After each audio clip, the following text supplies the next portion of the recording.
"You've disgusted me since day one," Marcus Hale said. On their 9th anniversary, Elaine Gardner just smiled. The sentence didn't land like a bomb so much as a bad joke told in the wrong room. It floated between them, thin and sour, hanging over the white tablecloth and untouched glasses of wine.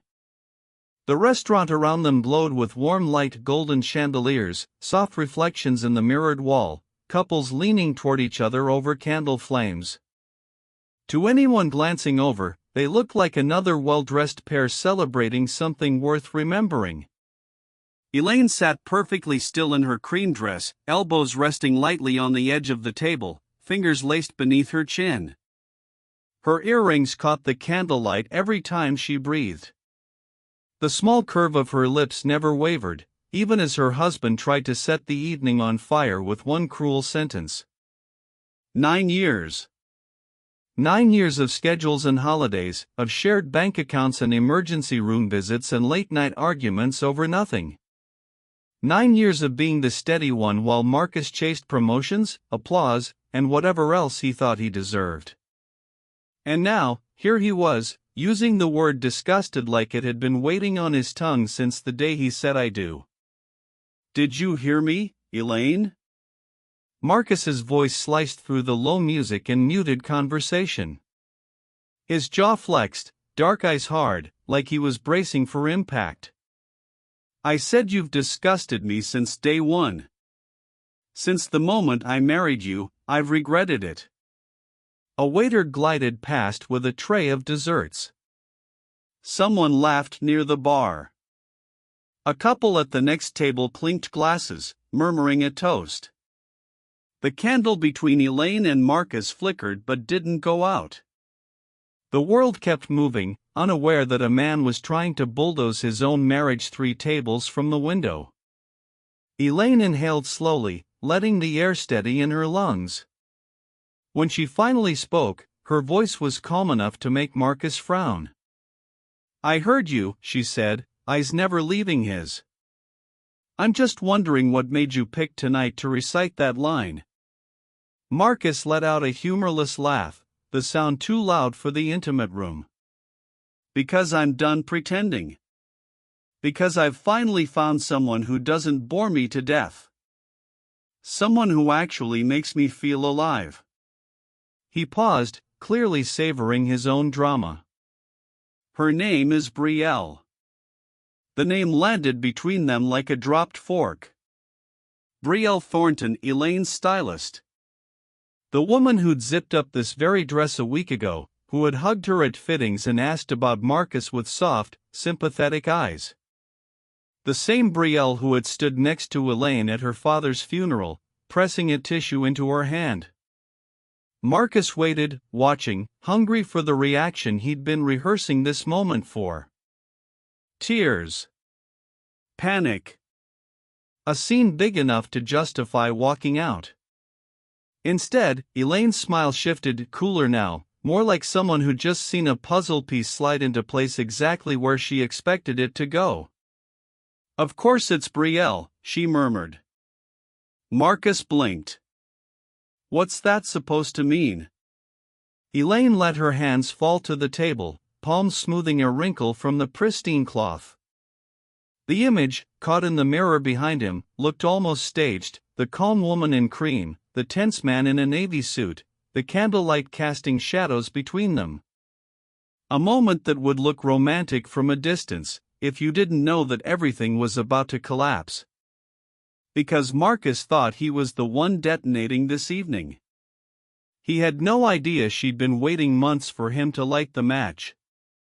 To understand why Elaine smiled when her husband tried to break her, you'd have to start a little earlier, on the very night this anniversary dinner began, under those same amber lights, when she walked into the restaurant already carrying a secret heavier than her wedding ring.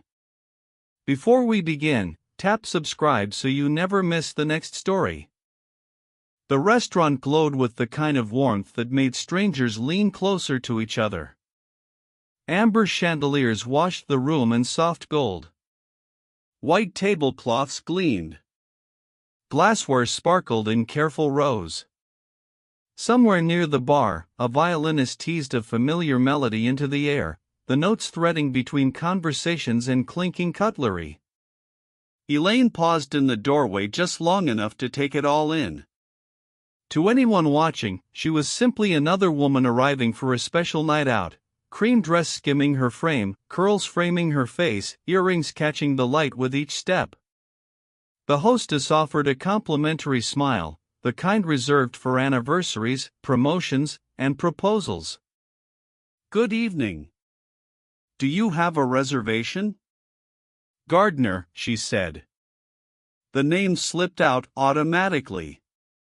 Technically, it was Hale now. Had been for almost a decade. But Gardner still fit more comfortably in her mouth. Of course. Party of two. Right this way. On the walk to their table, Elaine pressed her fingers lightly against the leather strap of her handbag. Hidden inside, beneath her compact and a folded napkin she'd taken by accident from a cafe that morning, was a sleek black folder. It didn't look like much. It wasn't supposed to. But its contents were sharp enough to cut through Marcus Hale's entire life. She had printed everything herself. Hotel invoices. Screenshots of messages. Photographs from a blurry security camera in a parking garage. Bank statements with red circles around transfers from company accounts into places they didn't belong.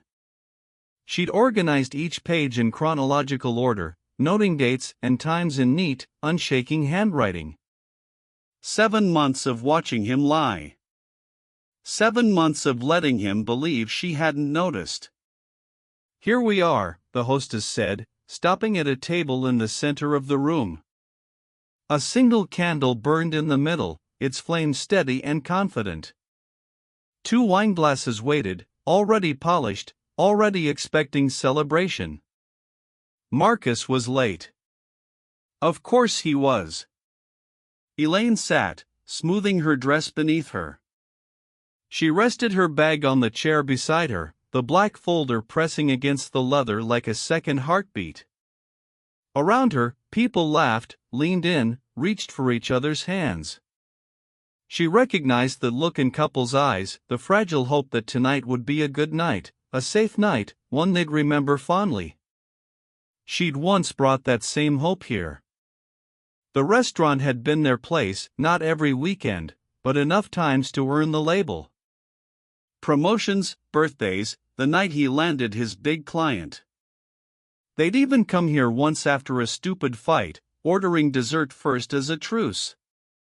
Back then, Marcus had reached across the table, squeezed her fingers, and promised, "We'll always fix it. No matter what." Funny, the things a mind chooses to hold on to. Elaine. She looked up. Marcus approached in a navy suit that fit him almost too well, tie loosened just enough to suggest he'd come straight from work. His dark hair was slicked back, a little too much product making it shine under the lights. He carried that familiar air of someone who believed every room should shift to accommodate him. "You look," he paused, eyes moving over her dress, her hair, the earrings Betrayal had insisted made the whole look come together. "Nice." "Thank you," Elaine said. "You're late." He checked his watch as if he hadn't realized. Traffic. There was no traffic. Not at this hour, not on this route. Elaine knew because she'd driven it herself, leaving the house 15 minutes later than she needed to, just to be sure she'd arrive second. She wanted time to sit, to breathe, to feel the weight of what she was about to do. The universe had shrugged at her plan and given Marcus the lead anyway. He sat, signaling for a waiter without looking. It struck her, suddenly, how many years she'd watched him do that, snap his fingers at the world and expect it to rearrange to his liking. 2 glasses of the house white, he told the waiter, already bored. And, we'll look at the menu. Elaine studied him while he fussed with his napkin. He was handsome in that polished, corporate way. The kind of man who caught eyes in conference rooms and elevators. The kind of man people trusted with presentations and deals and invitations to rooftop parties. No one looking at him tonight would guess how many lies were currently balancing on that starched collar. He looked up suddenly, catching her gaze. "What?" he asked. "Nothing," Elaine said, letting a small smile play at the corner of her mouth. "Just taking it all in." He misread her expression as admiration and relaxed slightly, leaning back. "This place hasn't changed, has it? Same candlelight. Same menu. Same everything." Not quite, she thought. The wines arrived. They didn't drink. "Well," Marcus said after a moment, clearing his throat. 9 years. We made it." He lifted his glass in a half-hearted toast. Elaine mirrored the motion, though she didn't let the rim touch her lips. 9 years, she agreed. He set his glass down with a soft clink that sounded, to her, like the beginning of a crack. For a few fleeting seconds, she wondered if he would do the right thing. If he would look at her across that table, take a breath, and admit what he'd done without trying to pretend it was noble. She didn't expect an apology. Marcus had always treated apologies like foreign currency, but she thought, maybe, he'd at least show a flicker of something resembling regret. Instead, he reached for his words like a man stepping onto a stage he'd built in his head. "You've disgusted me since day one," Marcus Hale said. The moment Elaine had been rehearsing in her own mind finally arrived, and it was quieter than she'd imagined. No swell of dramatic music. No gasps from nearby tables. Just his voice, low and clipped, slicing the air between them. On their 9th anniversary, she just smiled. The sentence hung over the table, thin and sour, twisting in the candlelight. Marcus watched her, waiting for the tremor in her hands, the rush of color to her cheeks, the first tear breaking free. He'd counted on those things. Built this moment around them. They didn't come. Elaine kept her fingers lightly laced beneath her chin, the picture of calm. She felt the thud of her heart, steady and measured, like it had been practicing for this performance too. "Did you hear me, Elaine?" Marcus pressed, voice sharpening. "I said you've disgusted me since day one. Since the moment I married you, I've regretted it." Around them, the restaurant continued breathing. The violinist played. Someone ordered dessert. A bartender polished a row of wineglasses that would never know what was said at table 12. Life went on, unconcerned with the man trying to blow up his own life in a room full of strangers. Elaine inhaled, letting the air cool the back of her throat. "I heard you," she said, meeting his gaze. "I'm just wondering what made you pick tonight to recite that line." He laughed, a harsh, joyless sound that made a woman at the next table glance over before looking away again. "Because I'm done pretending," he said. "Because I've finally found someone who doesn't bore me to death. Someone who actually makes me feel alive." He paused, rolling his shoulders back like he'd been waiting for this drum roll all day. "Her name is Betrayal." Of course it is, she thought. Out loud, she said, "Of course it's Betrayal." Marcus's smirk faltered. "What's that supposed to mean?" Elaine lowered her hands to the table, smoothing an invisible wrinkle from the pristine cloth. Betrayal Thornton. The woman who had fussed over this dress, pinning it, tucking it, spinning Elaine toward the mirror with an approving hum. The woman who had asked, too often, in retrospect, "And how's Marcus doing?" with a tilt of her head that suggested concern rather than curiosity. The woman who had slipped her a discount after the funeral, whispering, "You don't have to be strong all the time, you know." He really thought this would shock her. It means, Elaine said softly, that it makes sense. Marcus scoffed, mistaking her composure for denial. You don't get it. This, he gestured between them, fingers slicing the air, was never what I wanted. You trapped me, Elaine. The house, the routines, the predictability. Betrayal understands me. She makes me feel like I can actually breathe. Elaine tilted her head, studying him as if he were a case study on arrogance. And telling me this here, she asked. On our anniversary? In our restaurant? Is that part of your newfound honesty, or just your flair for dramatics? He bristled. I'm trying to do the right thing. No, she corrected gently. You're trying to do the loud thing. A flicker of annoyance crossed his face. He leaned forward, voice dropping lower. You're not going to make this easy, he said. I knew it. Easy? Elaine repeated, almost amused. Marcus, you booked a reservation at the restaurant where we used to celebrate your promotions so you could tell me I've disgusted you since day one. I'm not sure you and I have ever agreed on the meaning of that word. He opened his mouth, then closed it again when she reached calmly into her bag. The black folder slid onto the table with a soft thud. For the first time that evening, Marcus blinked like he'd lost his place in his script. What's that? He asked. The part you didn't rehearse, Elaine said. His eyes narrowed. Elaine, if this is some melodramatic. I've known about Betrayal for 7 months, she said, cutting through his sentence. I've seen the hotel confirmations. The messages. The photos from the parking garage on 5th.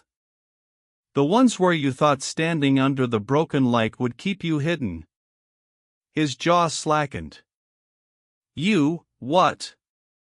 I watched you rewrite our marriage in your head, she continued, her tone steady, almost clinical. I watched you come home smelling like cologne you don't own. I listened to your stories about late meetings and emergency drinks with clients who don't exist. You were so proud of your lies, Marcus. You didn't notice they were all wearing the same perfume. A flush crawled up his neck. You've been spying on me? I've been paying attention, Elaine said. Something you've avoided doing for years. He glanced at the folder like it might suddenly burst into flames. You went through my accounts, he demanded. Not at first. She tapped the folder with one polished fingernail. At first, I just noticed patterns. Then I started confirming them. He laughed again, weaker this time. You think some screenshots are going to stop me from leaving? You think I'm going to beg you to stay quiet? Elaine regarded him with a kind of distant compassion, the way one might look at a child insisting the rules don't apply to him. No, she said. I think you're going to do exactly what you always do, talk. Explain. Perform. She folded her hands over the folder. I'm just here to give you the stage. Marcus shifted in his seat, suit suddenly too tight. You can't stop what's happening, he said, trying to sound confident. Betrayal and I. Betrayal doesn't know who you really are, Elaine interjected. She knows everything. Everything? Elaine let the word linger. Even about the money? The blood drained from his face so quickly she almost felt sorry for him. Almost. What money? He asked, but the question landed too fast, too practiced. Elaine's smile didn't reach her eyes. You know, when I first saw the transfers, I thought they were errors, she said conversationally, as if they were discussing a misprinted restaurant bill. Small amounts at first. then larger. All siphoned through the same route before ending up in your personal savings. Marcus's hand curled around his wineglass, knuckles whitening. "Keep your voice down," he hissed. She didn't raise it. She didn't need to. "Affairs are expensive," she went on. "New clothes. Trips. Gifts. A different life you can rent by the hour. But you didn't just use your salary, did you? You dipped into company funds. You moved numbers around and told yourself you'd fix it before anyone noticed." "You don't know what you're talking about," he said, but the tremor in his voice betrayed him. Elaine inclined her head toward the folder. "Your firm runs quarterly audits, Marcus." I checked. "You've got, what, another 6 months before the next one? Unfortunately for you, I tend to move faster than your accounting department." A bead of sweat slid along his temple. "What did you do?" he whispered. "What I did," Elaine repeated softly. "I took care of myself. Something you've been uninterested in doing for me for a very long time." She opened the folder and fanned a few pages just enough for him to see. Bank statements. Email printouts. A neat timeline of his own bad decisions. "I spoke to someone," she said. "A lawyer. He was very interested in this pattern you've created." Marcus stared at the papers as if they might rearrange themselves into something less incriminating. The clink of dishes and low hum of conversation suddenly felt too loud, the candlelight too bright. "You're threatening me," he said, voice hoarse. Elaine closed the folder with a soft snap. "I don't make threats," she replied. "I make decisions." He leaned in, desperate now. "We can work this out. We don't have to drag my career into." "Our marriage is already in pieces, Marcus," she said. "You smashed it against someone else's hotel headboard and then stole from your company to fund the trip." "I'm not dragging your career into anything. I'm just stepping out of the way." His breathing quickened. "Elaine, please. You're overreacting. People have affairs. It doesn't have to end like this." She rose from her chair. The motion was unhurried, graceful, like she was concluding a perfectly ordinary dinner instead of flipping his life upside down.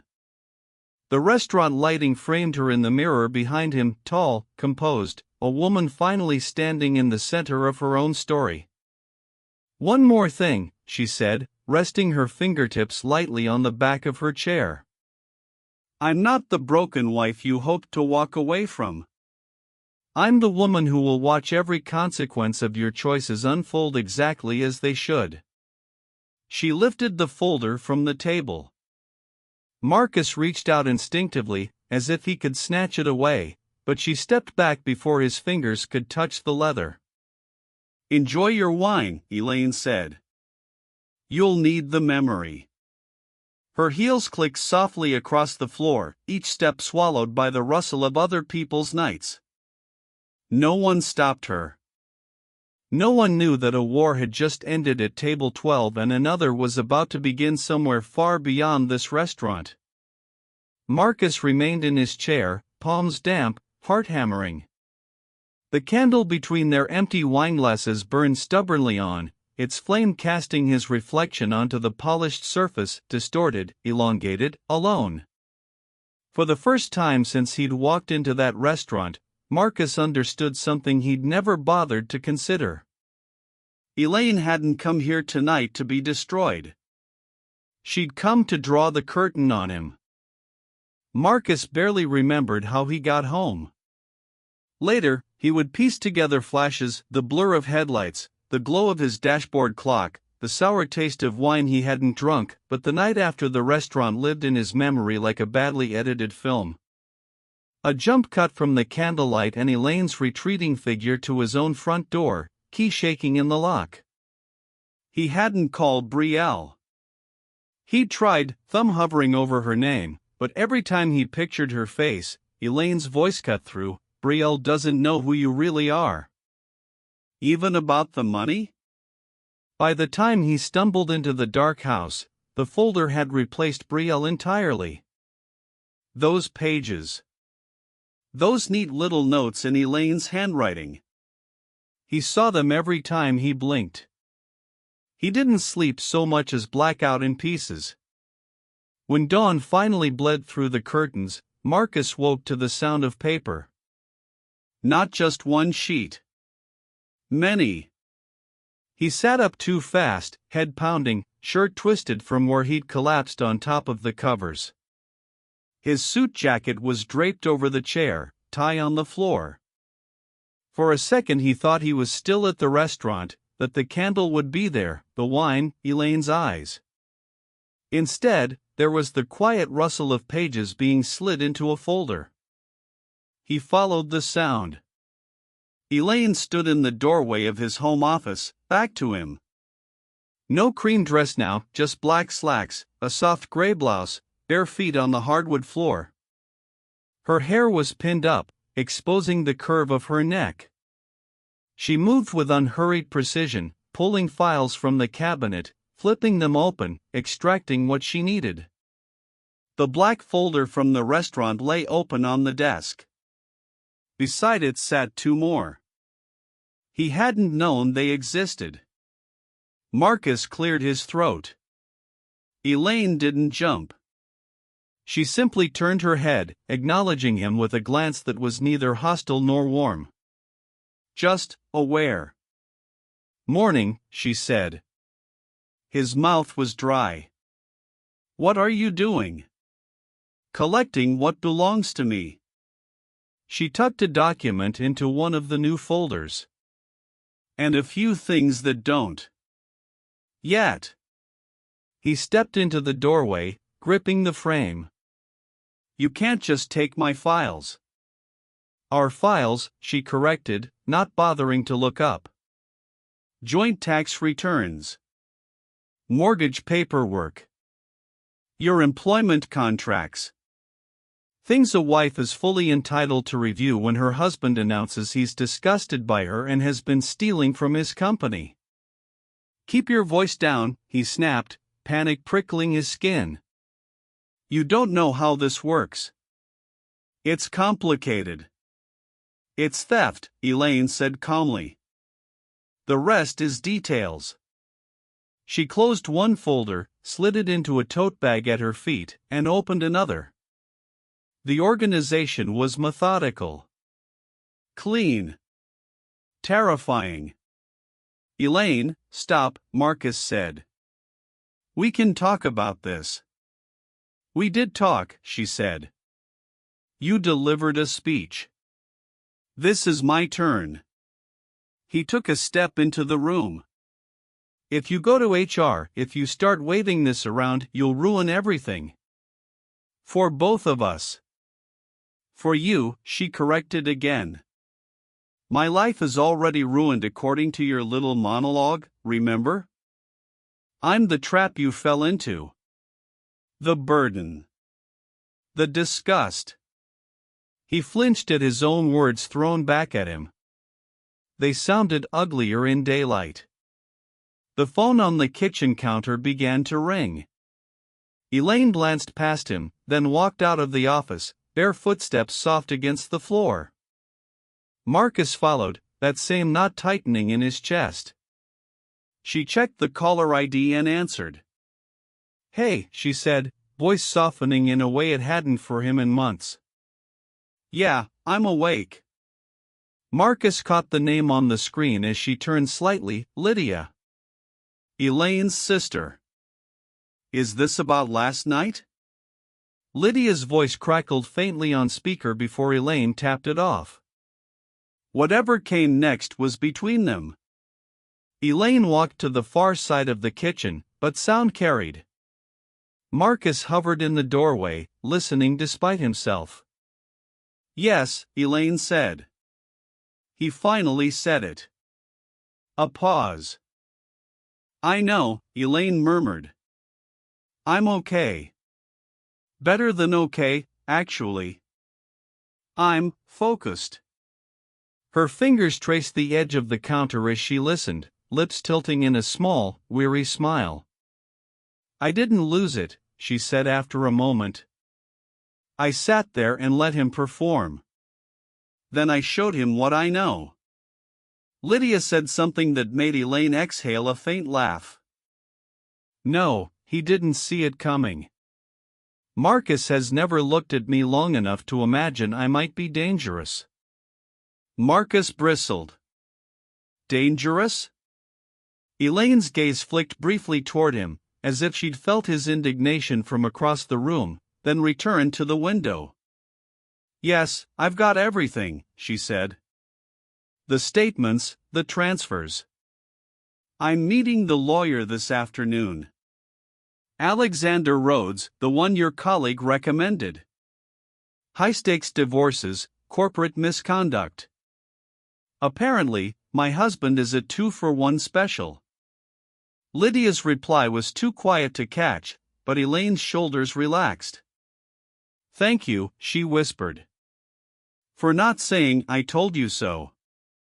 Marcus turned away before she could see his face.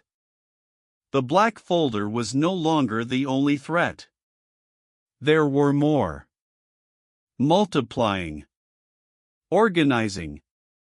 Taking shape in ways he didn't understand. For the first time in his life, Marcus Hale realized something chilling. The calmest person in the house was also the one holding the match. The email arrived 2 days later. Marcus was at his desk, pretending to review a contract while his mind nodded worst-case scenarios, when the notification popped up in the corner of his screen. Subject: Upcoming Internal Audit, Financial Compliance Review. His stomach dropped.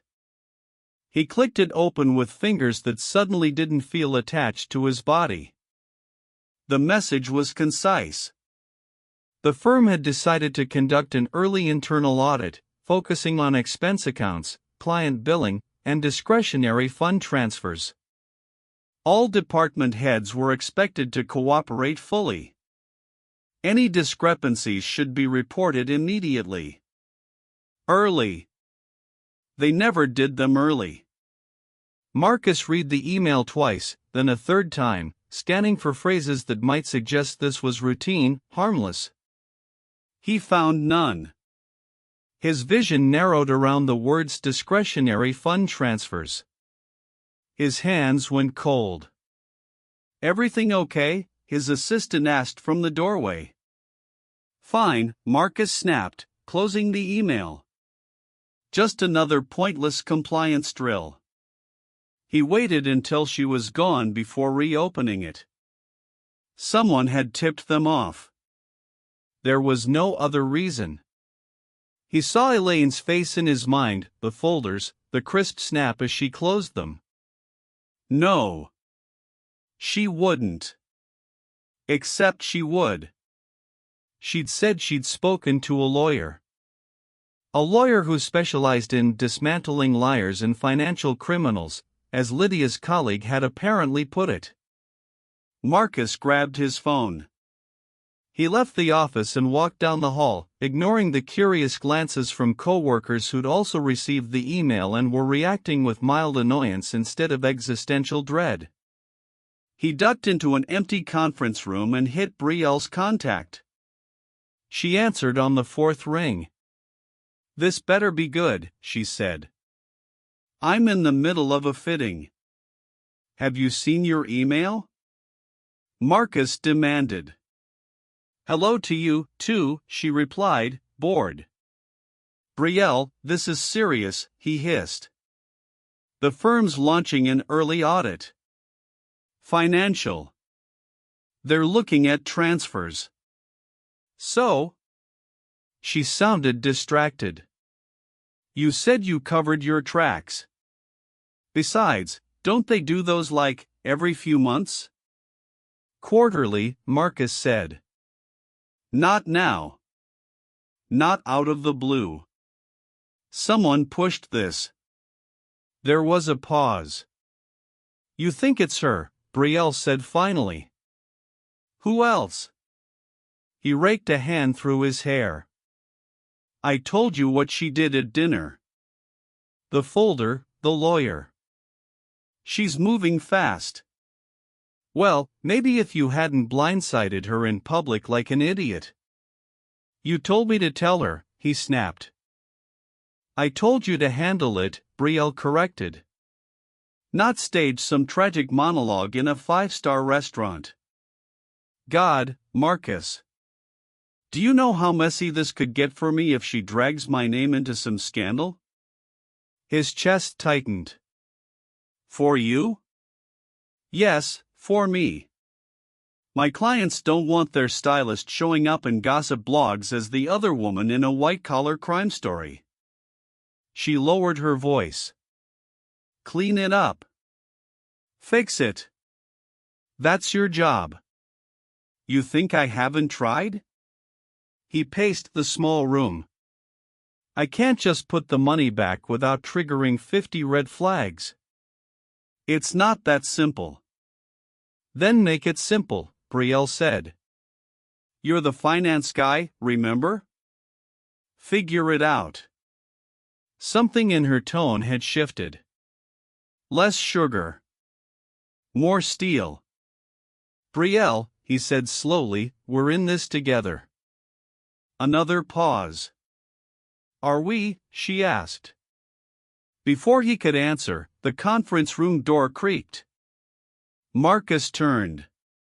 Elaine stood in the hallway outside, folder in hand, ice cool as winter glass. She hadn't been there long, maybe a few seconds, but from her expression, she'd heard enough.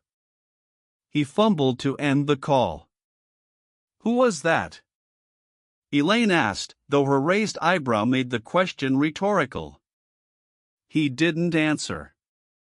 Her gaze flicked to the phone in his hand, then back to his face. Good news, Marcus, she said. Your timing's perfect.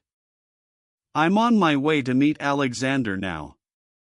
She lifted the folder slightly. He's very interested in how your firm handles internal audits. Elaine hadn't planned to run into Carter Mills. The meeting with Alexander Rhodes was scheduled for mid-afternoon, and she'd deliberately picked a cafe across the street from his office to arrive early. She needed a place to sit, to organize her thoughts, to remember that this was real and not just a revenge fantasy she'd written in her head. The cafe smelled like espresso and rain-damp wool. She ordered a tea she wouldn't finish and sat near the window, the city moving outside in long, gray streaks. She was reviewing her notes when someone spoke her name. Elaine? She looked up.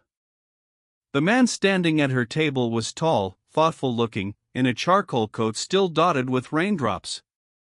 There was something familiar about his eyes. I'm sorry, she said. Have we met? Carter, he said. Carter Mills. We met at Betrayal's studio last year. Engagement fittings. Ah. The memory surfaced a rushed afternoon, Betrayal flitting around with pins in her mouth, a man in the corner holding a suit jacket over his arm, watching with quiet amusement as his fiancée turned chaos into couture. You're Betrayal's fiancée, Elaine said. Ex-fiancée, he corrected. I saw you and thought, he hesitated. Do you have a minute? She studied him. He looked tired.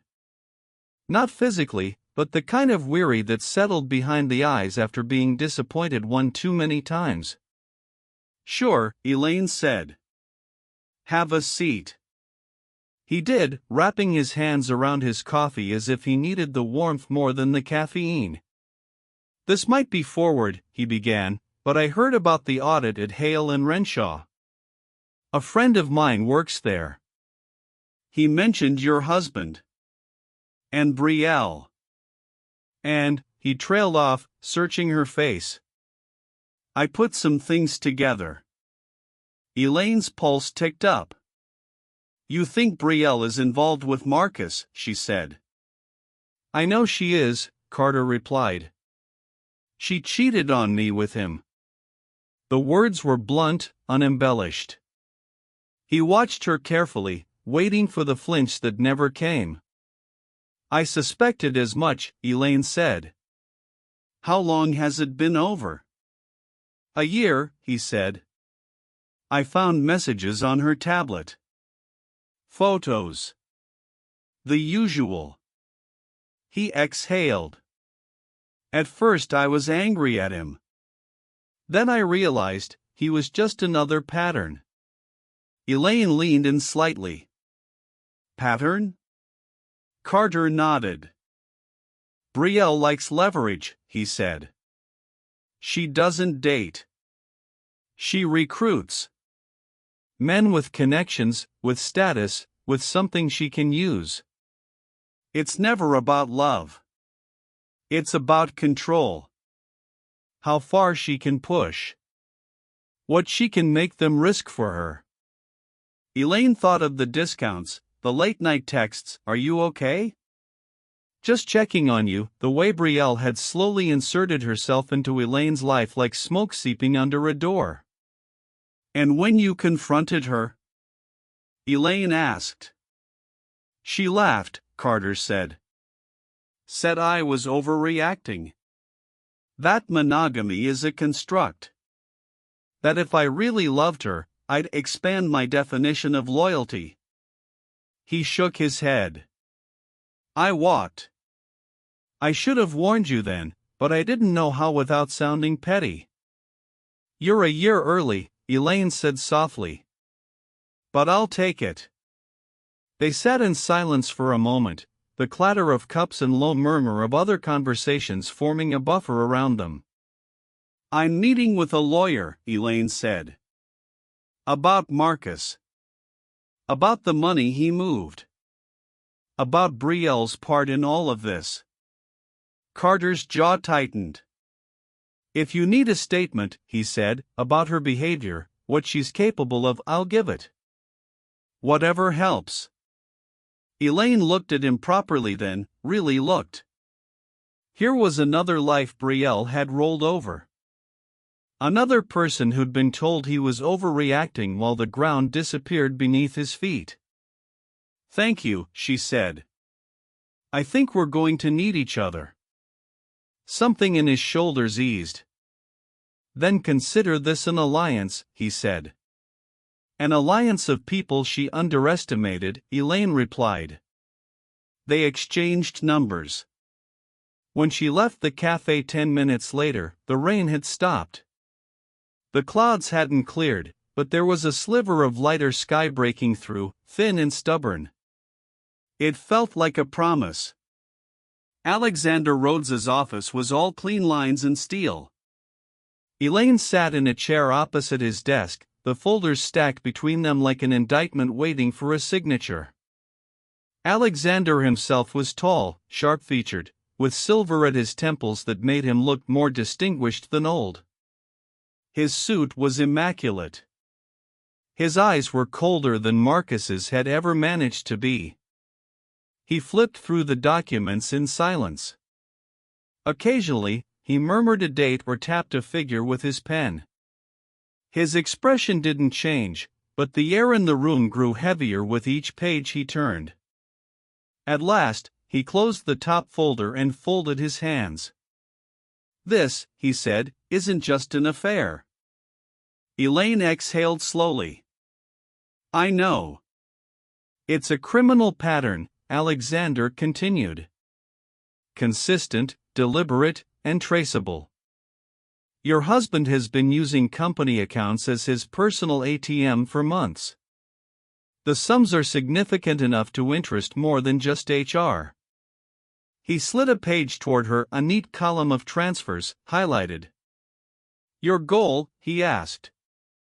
Divorce, Elaine said. Clean.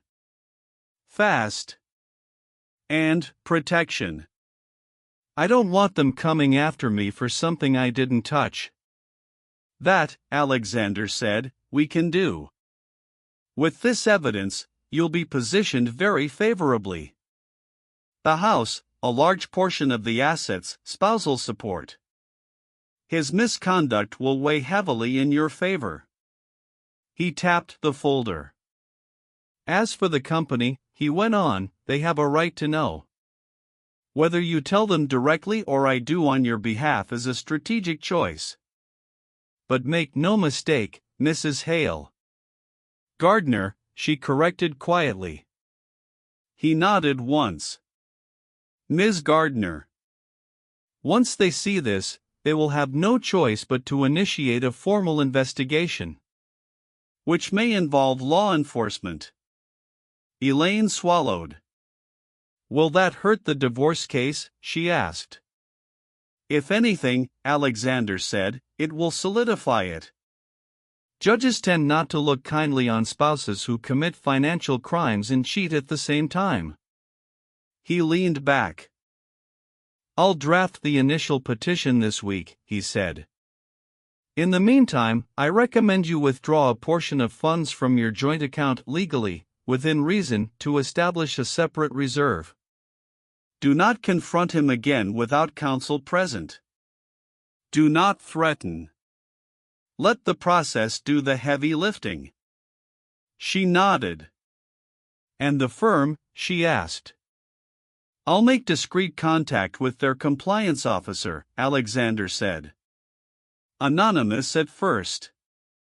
Once they've opened a file, we'll provide documentation as needed. Elaine left his office feeling oddly weightless. Not happy. Not yet. But anchored to something stronger than anger.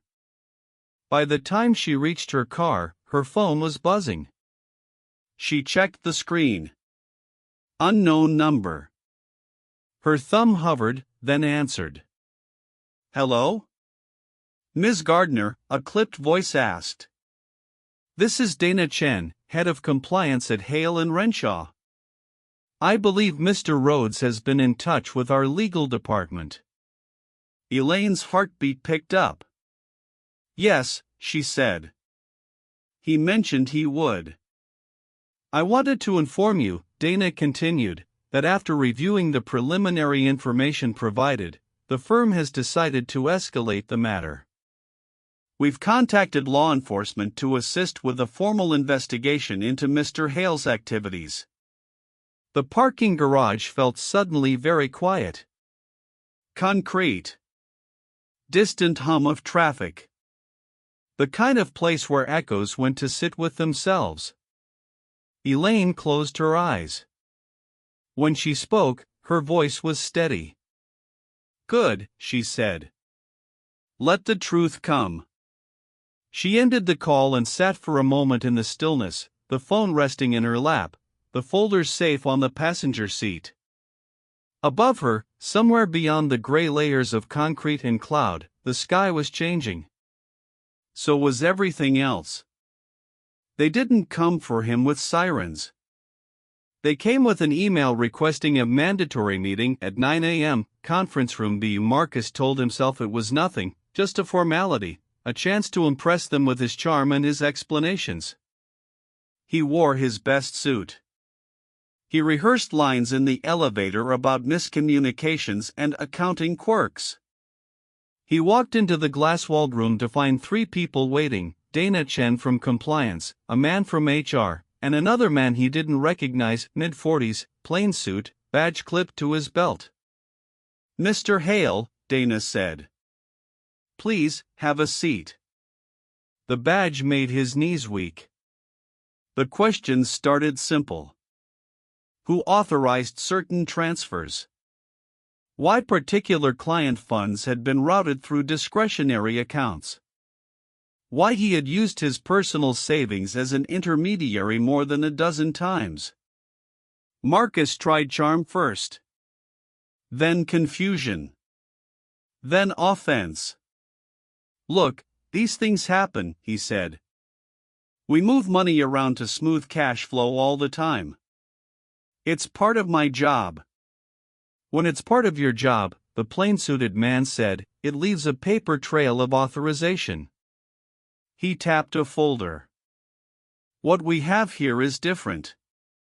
When the word embezzlement appeared on the table, Marcus actually laughed. That's ridiculous. The man slid a page toward him, his own emails, his logins, his timestamps. Ridiculous evaporated. Within an hour, they'd taken his access badge and escorted him to a smaller room on the ground floor. Within 2, he was sitting in the back of a police car, hands cuffed, watching his reflection warp in the window as the city slid by. His world didn't crumble in slow motion. It came apart in ugly jumps, his name being read from a clipboard, his fingerprints pressed onto glass, his belt and shoelaces placed in a plastic tray. The steel chill of a bench. The smell of bleach and old fear. Phone call, someone said. He dialed Elaine without thinking, the number's still muscle memory. She answered on the second ring. Hello? It's me, Marcus said. His voice cracked. Elaine, A pause. Not long, but long enough to make his throat close. Marcus, she said. I assumed this number would show up eventually. They've arrested me, he blurted. For embezzlement. They're making a mistake. You have to talk to them. Tell them I'm not. I don't have to do anything for you, Elaine said, her tone calm. Not anymore. You started this, he snapped. You and your damn folder. You went to them, didn't you? I went to a lawyer, she corrected. Your company made their own decisions based on your actions. He gripped the receiver so hard his knuckles whitened. Elaine, please. If you don't help me, I'll lose everything. My job, my license. You started losing those the moment you moved your first dollar, she said. This is just the paperwork catching up. He swallowed. What about us? He tried. 9 years. Doesn't that mean anything? It does, she said softly. That's why I'm not lying for you. He heard voices behind him, footsteps in the corridor. This is Brielle's fault, he said quickly. She pushed me. She wanted more clothes, trips, the apartment. I did it for her. She used me. Elaine's response was almost gentle. I know, she said. That's the only part of this I almost believe. So you'll tell them, he asked, hope surfacing like something drowning. No, Elaine said. I'll let the investigation speak for itself. You chose both the affair and the crime. You can live with both. Elaine. Goodbye, Marcus. The line went dead. For the first time, he understood what it meant to be truly alone, not the dramatic kind of alone he'd complained about in a shared house, but the hollow sort that echoed, even in a room full of people. If Marcus's downfall was a sudden collapse, Brielle's came apart in frantic, clawed chunks. The moment news of the arrest reached her, through a client who'd seen the headlines before she did, she moved fast. Not toward a lawyer. Toward damage control. She convinced herself she was smarter than the story. First, she crafted messages. She opened a texting app and constructed a fictional conversation between herself and a contact labeled Elaine G. In it, Elaine threatened her, demanded money in exchange for silence, hinted at having helped Marcus move funds. Brielle used an online generator to spoof timestamps, took screenshots, then deleted the app. Then she made accounts. Fake social media profiles with Elaine's name slightly misspelled, photos lifted from old public posts, captions that painted Elaine as unstable. She sent friend requests to mutual acquaintances, seeded posts about betrayal, about being framed, about a husband who couldn't keep his hands off his stylist. Finally, she fired off anonymous emails to the investigator's office, attaching the doctored screenshots, suggesting Elaine had been in on the scheme and was now turning on Marcus to save herself. It might have worked years ago. It didn't survive 24 hours in a world with digital forensics. Elaine was sitting with Carter at a small diner when Alexander called. "They're clumsy," he said, irritation threaded through his otherwise steady voice. "Fake accounts. Manipulated metadata." She didn't even bother to mask her IP address consistently. The harassment alone would be enough, but she's ventured into identity theft and obstruction. Elaine stared at her coffee, watching the surface ripple slightly as her hand trembled. "Brielle?" she asked, though she knew. "Yes," Alexander said. "Our friends at the Cyber Division are very interested in her creativity." Across from her, Carter's jaw clenched. "She tried to pin this on you?" he asked. Elaine nodded, phone still pressed to her ear. "What happens now?" she asked Alexander. "Now," he said, "they pay her a visit." It took less than an hour. By the time Carter drove her past Brielle's studio, the street was lined with curious onlookers. Police cars idled at the curb, their lights off but present enough to draw attention. 2 officers stood in the doorway. Brielle, still in a black blazer and silk camisole, was arguing with a detective, gestures sharp and wild. She spotted Elaine's car as it slowed. For a moment, their eyes locked across the distance. Brielle's face twisted, rage, desperation, something feral. Then the detective turned her gently but firmly toward the waiting car. Handcuffs flashed silver against the dark fabric of her jacket.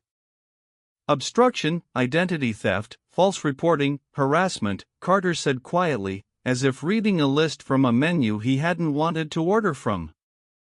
She collected them all like accessories. Elaine didn't respond. Her gaze stayed on Brielle until the door closed and the car pulled away. A strange, fragile justice settled in her chest, not joy, not exactly satisfaction. Just the sudden, weightless feeling of seeing a truth finally step into the light. The parking lot where they met again was not planned. Elaine had come to pick up Lydia from a late shift, rain pattering softly on the concrete. The lights cast long, blue-white streaks across the wet ground. Cars stood in neat rows, quiet sentries. She saw Brielle before Brielle saw her. A dark figure near the far exit, dragging a suitcase behind her. Hoodie up, hair tucked away, clothes all black except for the gleam of the case wheels. There was a frantic edge to her movements, the way she kept glancing over her shoulder. Trying to leave. Elaine told Lydia to wait in the car. Then she stepped out into the rain. Her heels clicked against the slick surface, echoing in the open space. Brielle's shoulders stiffened at the sound. When she turned, her eyes were wide, ringed in smeared mascara. "Well," Brielle said. "If it isn't the patron saint of betrayed wives." Elaine stopped a few feet away, the glow of the overhead lamp falling neatly between them. "You're on bail," Elaine said. It wasn't a question. "For now," Brielle replied. "Not for long if your new friends have their way." She yanked the suitcase handle upright. "So I'm leaving." "Running," Elaine corrected. Brielle laughed, a brittle sound. "Please. I don't run. I relocate. New city, new clients, new men who think they're smarter than they are. It's not the first time I've had to start over." Carter's words came back to Elaine. She recruits. She tests boundaries. You slept with Marcus for sport, Elaine said quietly. Among other things, Betrayal said. He was useful. Connected. Desperate to prove he wasn't as mediocre as everyone suspected. Most men are, once you press on the right bruise. She stepped closer, eyes glittering. You should be thanking me, she went on. You were sleepwalking through that marriage. I shook it. I shook you. You'd still be folding his socks if I hadn't come along. Elaine's fingers curled at her sides, but her voice stayed even. You enjoyed hurting me, she said.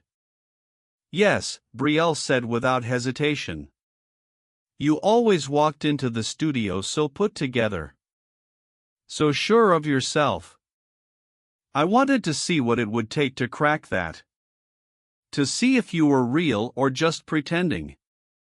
She smiled then, sharp and bright. And I did crack it, she said. I destroyed your perfect little life. Rain tapped steadily on the concrete between them. Elaine stepped into the light. You destroyed nothing, she said, each word measured. You revealed everything. Betrayal's smile faltered. You revealed that my husband was weaker than I thought. That my marriage was already leaning, waiting for the smallest push. That the people I trusted were more interested in control than connection. She shook her head. That's not destruction. That's clarity. Betrayal scoffed, but her grip on the suitcase tightened. You think you're better than me, she said. Because you play the victim better. Because you let the cops do your dirty work. I think, Elaine said, that you're terrified of a world where your games don't work anymore. For a heartbeat, they simply stared at each other, two women who had occupied the same rooms, breathed the same salon air, shared quiet jokes over zippers and hemlines, now standing on opposite sides of a line that had been invisible until it wasn't.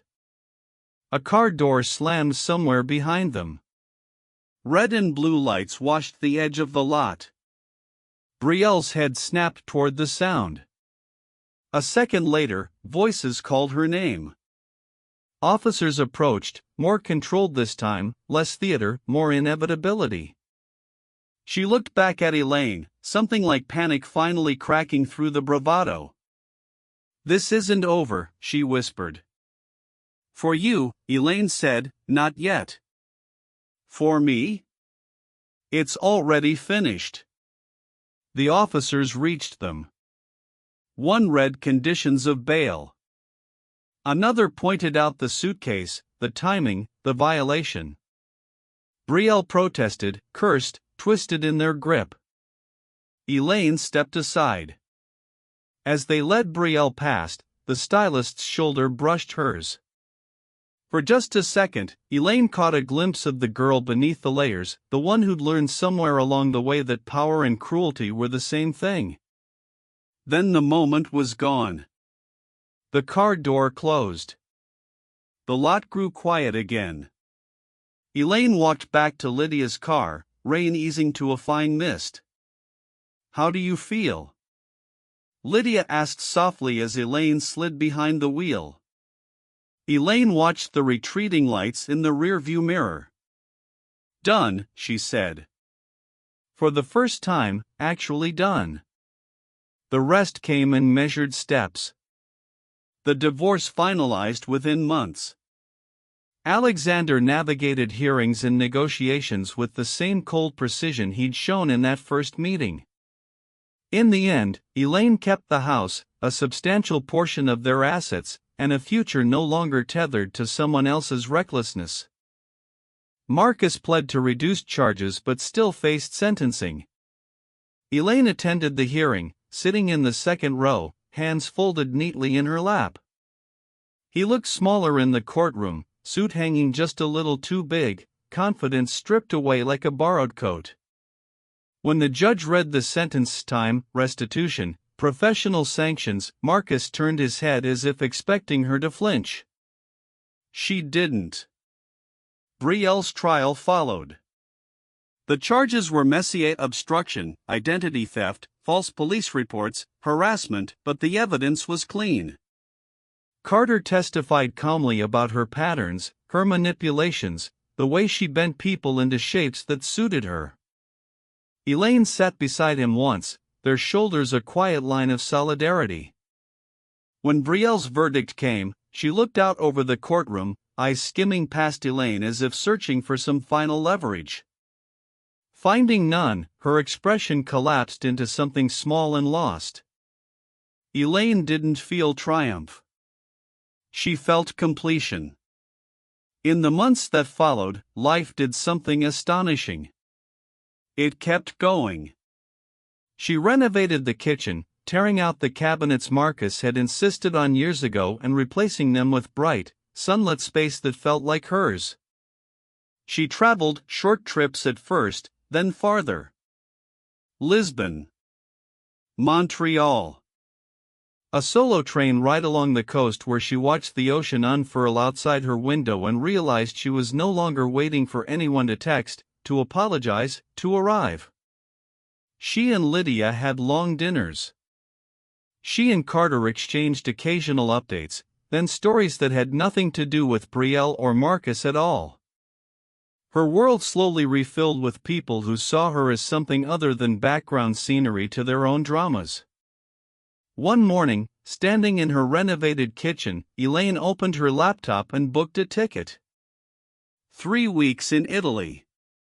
No agenda beyond sidewalks and museums and the privilege of waking up every day deciding only what she wanted to see.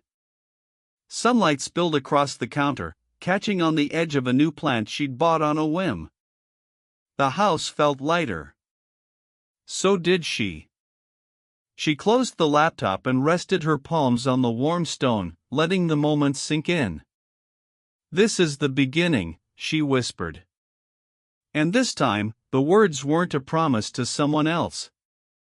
They were a declaration to herself. Subscribe before the next story drops. Comment your thoughts, and I'll see you in the next story.